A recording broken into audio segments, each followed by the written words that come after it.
हाय, स्वागत है आप सभी का आज के इस वीडियो में, जिसमें हम प्रश्नावली 7.1 के सबसे महत्वपूर्ण प्रश्नों को सोल्व करने वाले। बेटा क्वेश्चन नंबर 7 से 10 तक के प्रश्न हैं, बहुत ही महत्वपूर्ण है, बोर्ड एग्जाम में बार बार पूछे जा रहे हैं। शुरू करते हैं बेटा हम क्वेश्चन नंबर 7 से। एक्स अक्ष पर वह बिंदु ज्ञात कीजिए जो इन दोनों बिंदुओं से क्या बेटा समदूरस्थ। समदूरस्थ का मतलब समान दूरी पर स्थित है, और एक्स अक्ष पर अगर कोई बिंदु स्थित होता है तो उसके निर्देशांक होते हैं x,0। ये हमारे को ध्यान रखना बेटा। तो चलिए अब हम क्या कर रहे हैं बेटा कि एक रेखा बना रहे हैं। क्यों बना रहे हैं? क्योंकि आलेख पे रेखा ही होती है, तो उस रेखा पर ध्यान देना बेटा। ये कोई रेखा ले ली हमने और ये बिंदु ले लिया पहला कि 2,-5 है, दूसरा बिंदु ले लिया -2,9 है। अब इन दोनों बिंदुओं पर ऐसा बिंदु ज्ञात करना है एक्स अक्ष पर जो इन दोनों बिंदु से क्या हो बेटा समदूरस्थ हो। मान लीजिए कि ये बिंदु क्या बेटा P है, इसको हमने मान लिया। इन दोनों बिंदुओं से नाम दे दो, इसको भी A बिंदु दे दिया और दूसरे को क्या नाम दे दिया बेटा B बिंदु। अब ये P बिंदु A और B से क्या है समान दूरी पर स्थित है, क्वेश्चन कह रहा है खुद। तो और P बिंदु कौन से अक्ष पर है बेटा?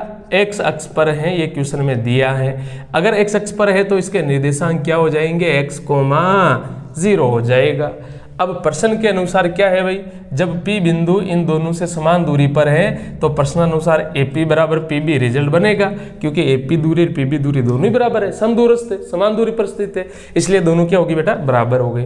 अब हम यहाँ पे बेटा क्या करेंगे, दूरी सूत्र यूज करेंगे, दो बिंदुओं के बीच की दूरी वाला। तो उसके लिए मैं क्या कर रहा हूँ बेटा, रूट का झंझट ही खत्म हो जाए उसके लिए मैं यहाँ दोनों पक्षों को क्या कर देता हूँ, वर्ग कर देता हूँ। वर्ग करने पर वर्ग करेंगे तो इधर क्या हो जाएगा बेटा AP का होल स्क्वायर और इधर क्या हो गया PB का होल स्क्वायर। दो बिंदुओं के बीच की दूरी का सूत्र लगा दो, क्या होता है बेटा, अब हम रूट तो लगाएंगे नहीं क्योंकि स्क्वायर हो गया, इसलिए x2 - x1 का whole square plus y2 - y1 का होल स्क्वायर। AP की बात हो गई।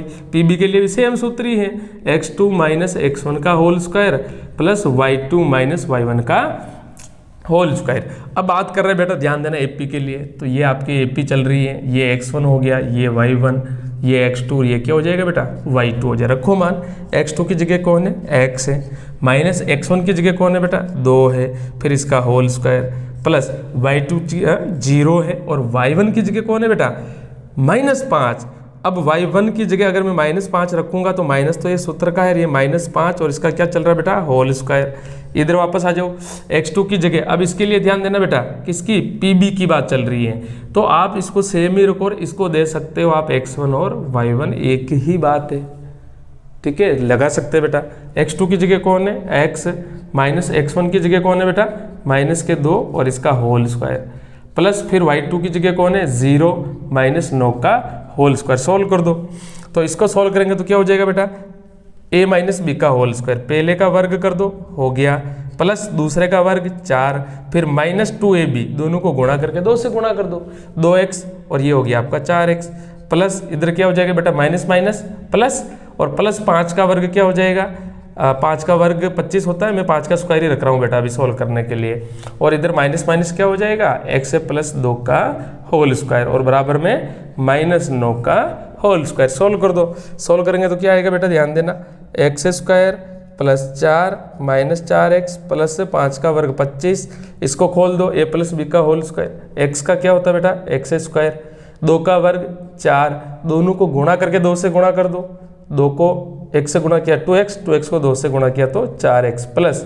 -9 का वर्ग क्या हो जाएगा बेटा 81 हो जाएगा।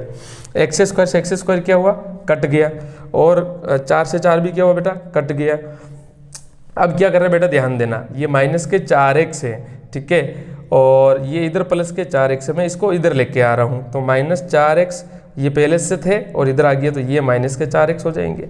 81 पहले से प्लस के थे, 25 को उधर भेज दिया तो किसके हो गए बेटा माइनस के हो जाएंगे। -4x कितने होंगे बेटा -8x। 81 में से 25 चले जाएंगे तो कितने हो जाएंगे बेटा 56 शेष रह गए, -8 गुणे में है, उधर जाएंगे तो किस में चले जाएंगे भाग में, तो x बराबर वैल्यू क्या आ गई -7 आ गए। x का मान क्या है बेटा -7, और हमने P बिंदु के निर्देशांक को क्या मान रखा है x,0, तो P बिंदु के निर्देशांक क्या हो जाएंगे बेटा Px,0 बराबर निर्देशांक हो जाएंगे -7,0। ये आपका आंसर हो जाएगा। कौन से प्रश्न का बेटा? 7वें प्रश्न का। बिल्कुल आसान प्रश्न था। ठीक है, तो x अक्ष पर कौन सा बिंदु आ गया बेटा? -7,0।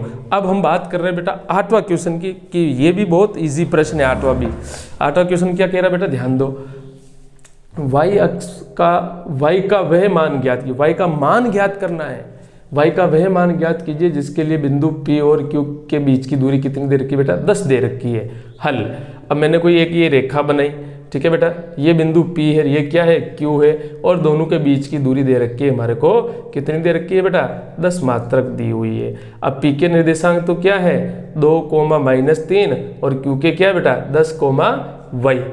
तो सॉल्व कर लो। पहले निर्देशांक को क्या मानते हैं बेटा? x1, y1। दूसरा क्या है? x2, y2। और दो बिंदुओं के बीच की दूरी का सूत्र PQ बराबर अंडररूट क्या होता है बेटा? x2 माइनस x1 का whole square plus y2 minus y1 का होल स्क्वायर। क्लियर है यहाँ तक? ये दूरी सूत्र है बेटा। अब अगर मैं इसका वर्ग कर दूं ना, जैसे वर्ग कर दिया दोनों पक्षों का, तो पी स्क्वायर बराबर क्या हो गया? अंडर हट गया ना। तो यही तो चीज़ हमने 7वें में की थी, है ना। रूट हटाने के लिए क्या कर दो आप? वर्ग कर दो। तो ये हमारे पास मतलब एक फॉर्मूला बेटा निकल के आ गया। ऐसे मतलब रूट कर दिया। तो अब मैं डायरेक्ट ले रहा हूँ। क्या ले रहा हूँ बेटा? डायरेक्ट ध्यान देना। क्वेश्चन में दिया है कि पी क्यू के बीच की दूरी कितनी है बेटा? 10 दे रखी है। दोनों पक्षों का मैं क्या कर रहा हूँ? वर्ग कर रहा हूँ। वर्ग करने पर जब वर्ग करेंगे तो पी क्यू का क्या हो जाएगा बेटा? Whole square. 10 का वर्ग क्या हो गया? 100 हो गया। अब मैं यहाँ पे दूरी सूत्र यूज करूंगा तो क्या अनरूट लगेगा? नहीं लगेगा, क्योंकि होल स्क्वायर है। x2 माइनस x1 का whole square plus y2 minus y1 का होल स्क्वायर बराबर क्या चल रहा है? 100 चल रहा है। रखो बेटा मान। x2 की जगह कौन है? 10 माइनस x1 की जगह 2 होल स्क्वायर प्लस y2 की जगह कौन है बेटा? y माइनस, ये माइनस, y1 की जगह -3 माइनस माइनस क्या हो गया? प्लस 3 का होल स्क्वायर बराबर 100। 10 में से 2 गया तो क्या आ गया बेटा? 8 का whole square plus y plus 3 का होल स्क्वायर बराबर 100 चल ही रहा है। मैं इधर सॉल्व कर रहा हूँ बेटा, ध्यान देना। तो क्या करेंगे? 8 का स्क्वायर क्या होगा बेटा? 64 प्लस y प्लस 3 का होल स्क्वायर बराबर क्या चल रहा है? 100। 64 प्लस के इधर आएंगे तो किसके हो जाएंगे? माइनस के। यानी y प्लस 3 का होल स्क्वायर बराबर क्या हो जाएगा बेटा? 100 माइनस 64। तो y प्लस 3 का होल स्क्वायर बराबर क्या आ गया? 36 आ गया। अब यहाँ पे क्या करें भाई? या तो बेटा द्विघात समीकरण में बदलो, और या फिर दोनों पक्षों का वर्गमूल ले लो, है ना। तो मैं वर्गमूल ले रहा हूँ बेटा, सरल हो जाएगा ये। वर्गमूल लेने पर जब वर्गमूल लेंगे तो इधर स्क्वायर तो हट जाएगा, लेकिन इधर 36 का वर्गमूल के साथ क्या लग जाएगा बेटा? प्लस माइनस 6 लग जाएगा। ठीक है, हमेशा ध्यान रखना। एक्स स्क्वायर अगर कोई वैल्यू होती तो एक्स बराबर बेटा प्लस माइनस लगता ही लगता है। केवल x बराबर अगर अंडरूट 36 होता तो मैं केवल x बराबर क्या लेता? 6 ही लेता। ये चीज़ आपको ध्यान रखनी है, ये और ये। ठीक है, वही चीज़ मैंने यहाँ की है। अब एक बार क्या ले लो बेटा? प्लस चिन्ह ले लो। तो y प्लस 3 बराबर इधर 6 प्लस का रह जाएगा। तो y बराबर हो गया बेटा 6 माइनस 3, तो y बराबर क्या आ गया? 3। एक बार माइनस का ले लो। माइनस का लेंगे तो y प्लस 3 बराबर इधर क्या बेटा? माइनस के 6 प्लस के 3 है। उधर चले जाएंगे तो किसके हो जाएंगे? माइनस के 3। y बराबर क्या आ गया? माइनस के 9। तो अतः y के जो मान आएंगे बेटा वो क्या हो जाएंगे? -9,3। ये दोनों ही आंसर हो जाएंगे। इस प्रकार से आपके क्वेश्चन नंबर 7 और 8 को सॉल्व किया बेटा, बहुत आसान है। अब अगली स्थिति में हम क्या करते हैं? 9 और 10 को भी सॉल्व कर लेते हैं।